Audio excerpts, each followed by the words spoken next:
अधिकारीगण एवं विद्वजनों की उपस्थिति से आलोकित इस विशेष सभा के स्वागत के लिए, इसीलिए हमारी परंपरा है हम किसी भी कार्य का शुभ आरंभ दीप प्रज्वलन से करते हैं। इसी परंपरा का पालन करते हुए हम महानिदेशक मानव संसाधन, महानिदेशक सैम एवं R&M, निदेशक सीपीज, मुख्य कार्यकारी निर्माण कार्य एवं संपदा, हम माँ सरस्वती एवं ज्ञान के प्रतीक दीप ज्योति से प्रार्थना करते हैं कि हमारी ऊर्जा व सामर्थ्य को राष्ट्र की प्रगति एवं राष्ट्र हित में लगाने के लिए सदैव प्रेरित करें।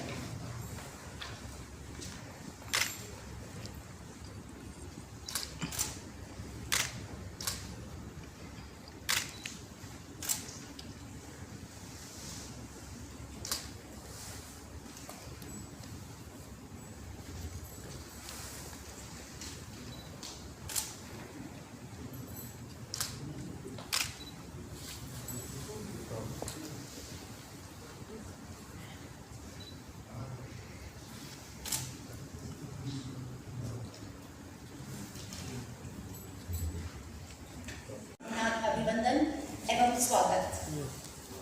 मुख्य अतिथि माननीय रक्षा मंत्री श्री राजनाथ सिंह जी, सचिव रक्षा अनुसंधान एवं विकास विभाग तथा अध्यक्ष DRDO डॉक्टर जी सतीश रेड्डी, महानिदेशक मानव संसाधन श्री KS वारा प्रसाद, महानिदेशक सैम एवं R&M Shrimati Satish Reddy, DG HR Shri KS Vara Prasad, DG SAM doctor Navaneeta Radhakrishnan, Shri Rajiv Narang, director centre for fire explosive and environment safety, DRDO के अन्य senior officials, army, navy, air force, coast guard और ऑर्डिनेंस फैक्ट्री के साथ साथ स्टेट फायर सर्विसेज के सभी प्रतिनिधिगण एवं मेरे मीडिया के मित्रों, आज उत्तर प्रदेश के पिलकुआ में फायर सेफ्टी को समर्पित DRDO स्किल डेवलपमेंट सेंटर के इनागुरेशन के लिए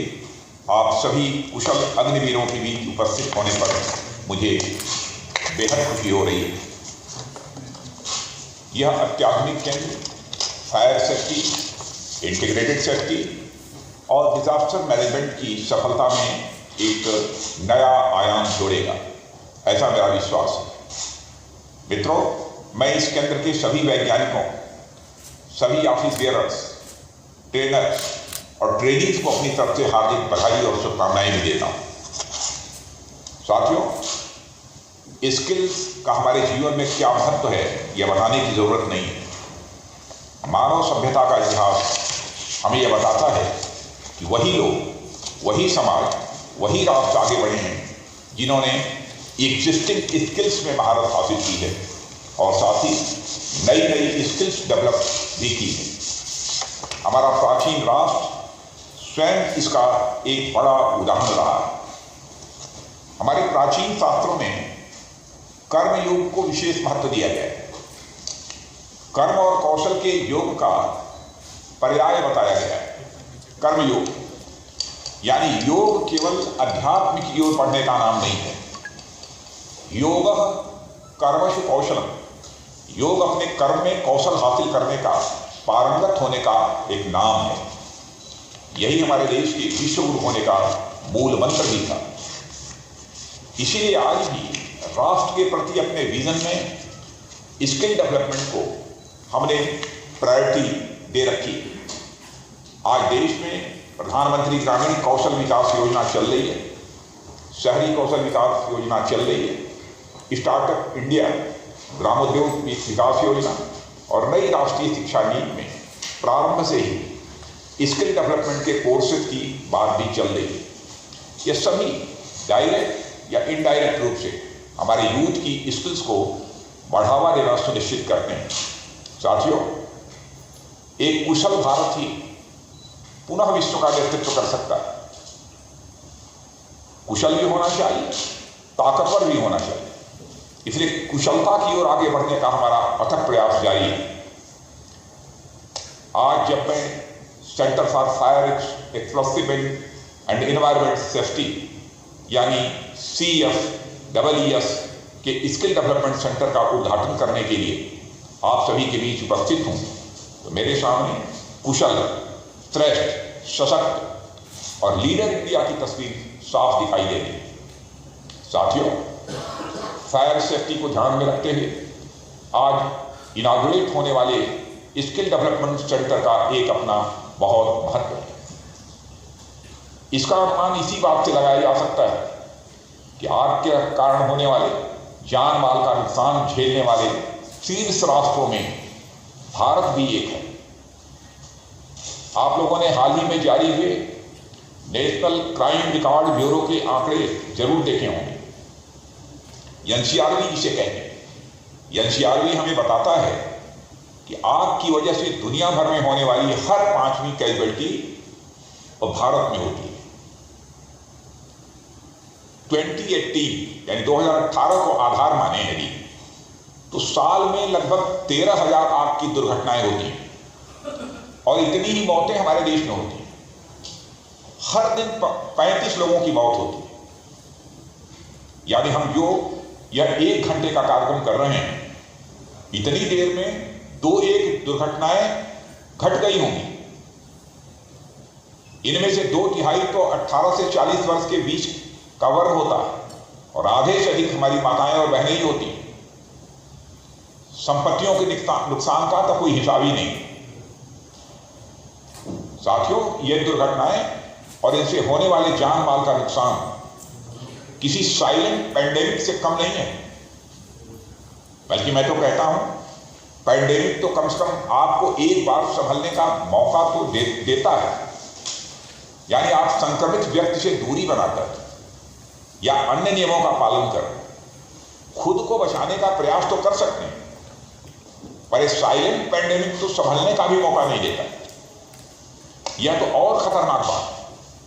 इससे होने वाली हानि हमारे राष्ट्र की हानि है। ऐसे में अलग अलग तरीकों और तकनीकों से यानी टेक्नोलॉजी से फायर फाइटिंग की ट्रेनिंग प्रदान करने वाले इस सेंटर का इनॉग्रेशन अपने आप में मैं मानता हूं बड़ा कदम। और मुझे यह भी बताया गया है कि यह centre virtual fire trainer, physical simulators और अन्य आधुनिक तकनीकों से लैस है और इनके सहारे यह एमओडी ऑर्गेनाइजेशंस के कर्मियों को फायर प्रिवेंशन, फायर फाइटिंग और इससे संबंधित विषयों में हाई क्वालिटी की ट्रेनिंग प्रदान करेगा। और इसके अलावा shock tube test facility, water mist simulation facility, fire test and evaluation facility और fire protective suit evaluation facility हमारे कर्मियों को विभिन्न प्रकार से फायर फाइटिंग के लिए तैयार करेंगे। और यह हम सब समेत पूरे देश के लिए एक बेहद खुशी का विषय है। साथियों, यह सेंटर, ये टेक्नोलॉजी, ये फैसिलिटी, ये सूट्स आदि तो फिजिकल थिंग्स हैं। निश्चित ही ये सब खतरों से निपटने के लिए आवश्यक है, पर इन सबसे भी आवश्यक है हमारे अंदर की राष्ट्र सेवा की भावना, जिसके सामने बड़े से बड़े खतरे तिनके की तरफ उड़ जाते हैं। और हमें यह हमेशा याद रखना है कि जिनके अंदर देश प्रेम की आग है, बाहरी आग उनके सामने ज्यादा देर रुक नहीं सकती।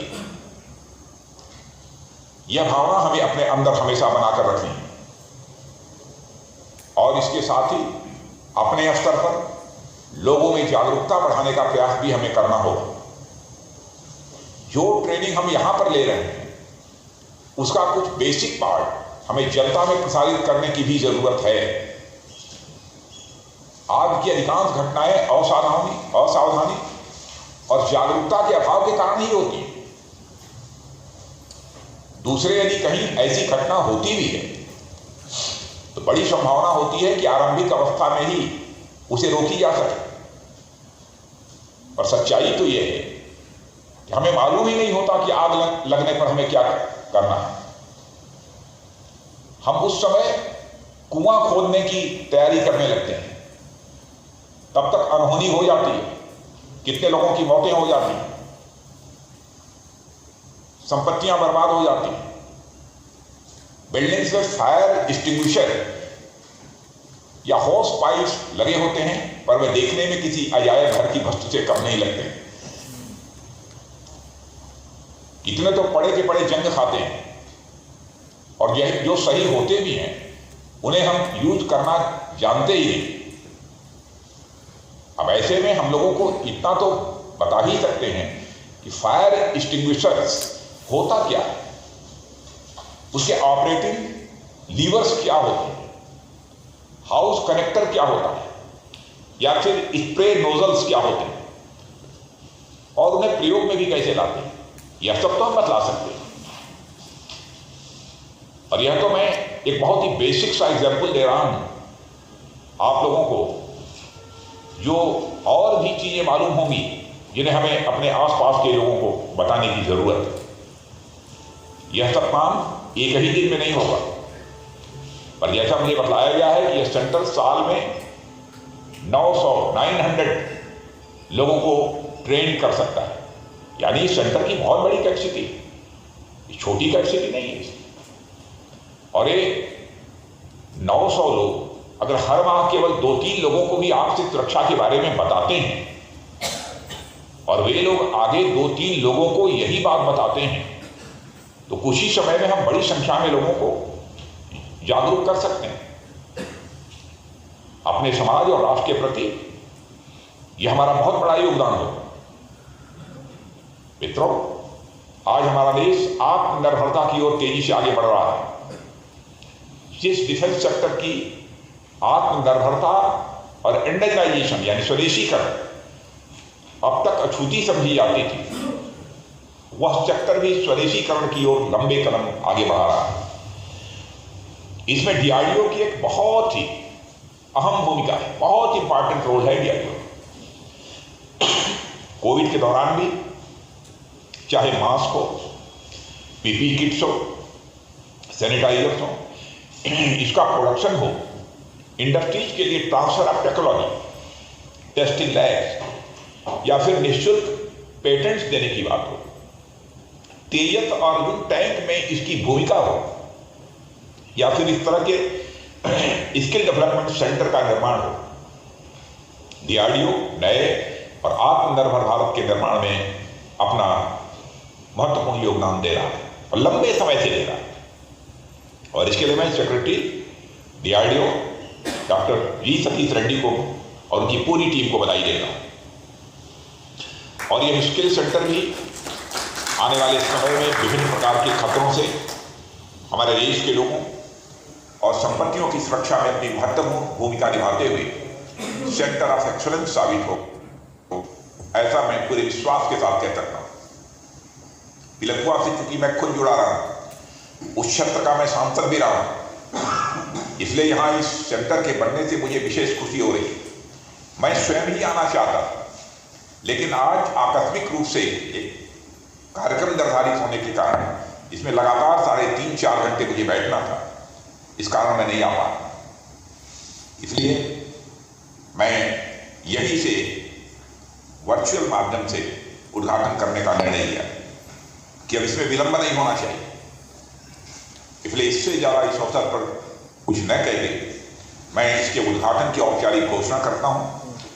और मैं निश्चित रूप से आगामी कुछ महीनों में कभी न कभी सेंटर को देखने के लिए आऊंगा, क्योंकि अभी मैं अपनी आंखों के सामने देख रहा था, जो ये पिक्चर दिखाई जा रही थी वो मुझे बहुत ही आकर्षक लगी, इसलिए मैं जरूर आऊंगा। तो मैं इसकी सफलता की शुभकामनाएं देता हूं, और मैं एक बार फिर आप सभी को अपनी ओर से हार्दिक बधाई और शुभकामनाएं देते अपना निवेदन समाप्त करता हूं। आप सबको बहुत बहुत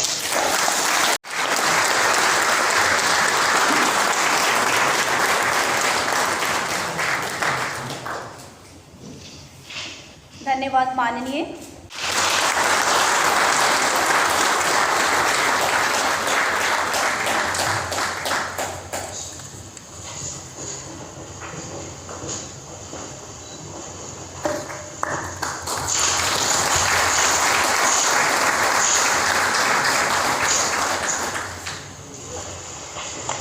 धन्यवाद महोदय।